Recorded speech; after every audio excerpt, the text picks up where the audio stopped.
So I just saw The Green Knight and it was pretty good, but at the same time I'm mostly saying that from a level of appreciation rather than actual enjoyment. This film is very well made when it comes to its presentation, but in terms of storytelling, it really was not for me. Perhaps this is due to it being based off of a King Arthur story, but at the same time, when you adapt a story, you can change it however you like, so it ultimately comes down to the decision-making of writer/director David Lowery. Now, David Lowery has certainly had an interesting career. He directed the Disney remake of Pete's Dragon, but he also directed A Ghost Story, which I thought was pretty great. It's abundantly clear that he has a lot of talent and creativity. The Green Knight had amazing production design with very believable sets and costumes. The editing and framing and cinematography were all basically eye candy. The lighting in this film is particularly great, with the indoor scenes being purposefully darker because in the film's universe, most of the light is coming through the windows. The visual style of the film was not only realistic, but it was also just nice to look at. The special effects in this film were mostly great. In certain shots with certain lighting, the computer-animated fox looked really real, although as the film goes on, there are more shots with different lighting where it does not look so real. The Green Knight itself looked pretty cool for the most part, although I do have to admit there is one shot where he grabs something with his hand and you can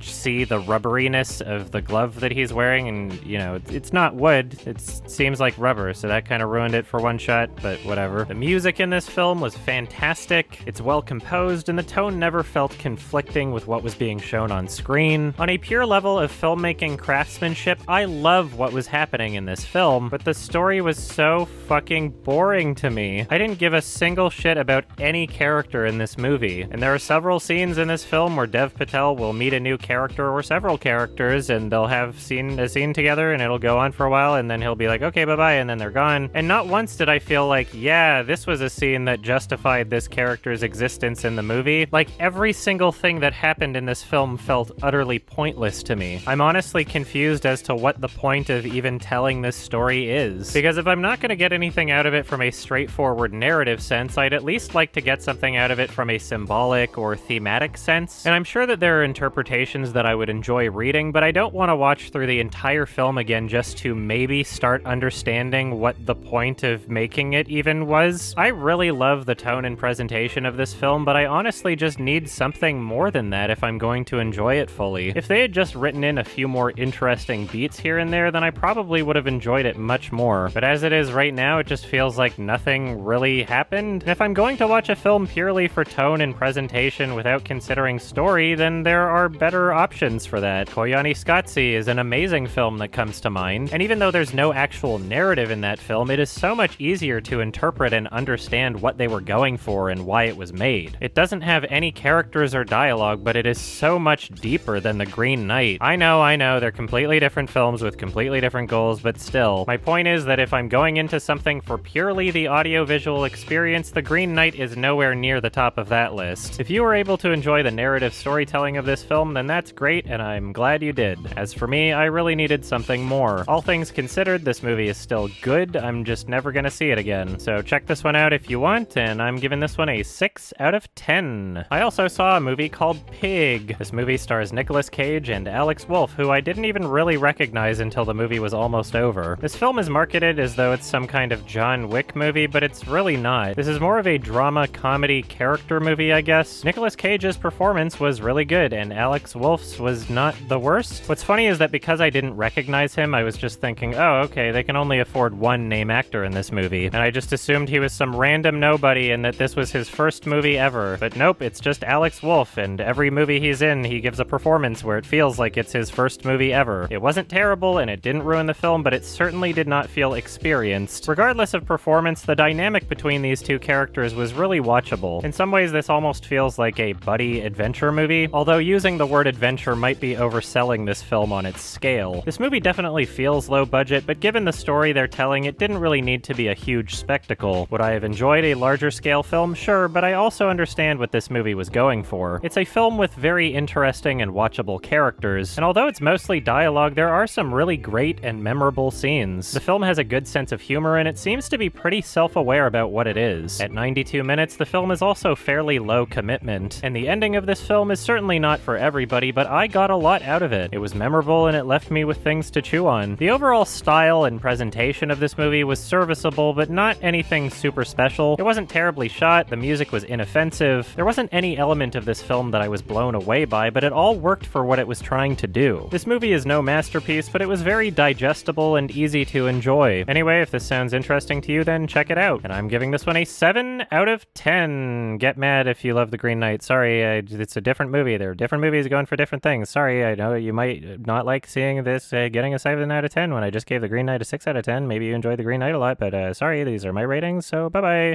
Oh, yes, I can! What if I can? Lift your Yes! God! Lift in your crib, God! I love it.